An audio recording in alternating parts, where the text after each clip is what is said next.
మీకు ఒక రోగము ఉంది అని అంటే ఇది ఎంతో మందికి లాభం అండి. ఒక పెద్ద నెట్వర్క్ మీకోసరము పనిచేస్తుంది. అంటే మీ డబ్బు కోసరము వీళ్ళు పనులు చేస్తూ ఉంటారు. ఇది ఏ స్థాయిలో ఉంది అంటే మీరు ఒక డాక్టర్ దగ్గరికి వెళ్ళారు, మంచి డాక్టర్ ఆయన, మీ రిపోర్ట్స్ అంతా చూసి మీరు పర్ఫెక్ట్గా ఉన్నారండి, ఒక మాత్ర కూడా నేను మీకు ఇవ్వను అంటే వెంటనే పబ్లిక్ ఎలా ఆలోచిస్తున్నారు, ఈ డాక్టర్ ఒట్టి వేస్ట్, మళ్ళీ ఈయన దగ్గరికి వెళ్ళకూడదు, నాకు ఇన్ని రోగాలు ఉన్నాయి మందులు ఇవ్వను అంటాడేంటి అంటే ప్రపంచము డిసీజ్ మాంగరింగ్. డిసీజ్ మాంగరింగ్ అంటే అర్థము ఏమిటండి, మీలో ఒక రోగము ఉంది అని వెతకడం.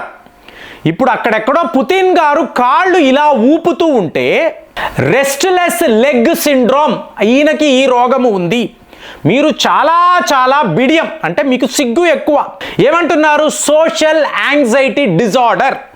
అలాగే మీకు నెలసరి వచ్చే ముందు కొంతమంది మహిళలు టెన్షన్ పడతారు.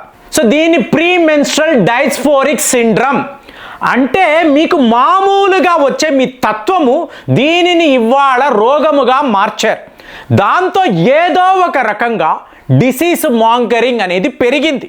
సో మీలో వెతికి ఇప్పుడు మీరు చాలా చబ్బీగా బొద్దుగా అందంగా ఉన్నారు అంటే మీకు ఒబేసిటీ ఉంది, మీకు అనారోగ్యం ఉంది, ఇమీడియట్గా మీరు ట్రీట్మెంట్ తీసుకోవాలంటే బాగున్న వాడికి కూడా ఒక రోగము ఉందని అంటగడితే ఒక పెద్ద మెకానిజము, ఒక నెట్వర్క్ దీని మీద బోల్డ్ అంత డబ్బు సంపాదించుకోవచ్చు అని చెప్పి ఇవాళ అందరూ భావిస్తున్నారు. కాబట్టే ప్రేమ్ టాక్స్ ఓటీటీ యొక్క ఈ ప్రయత్నము అనేది మొదలయ్యింది.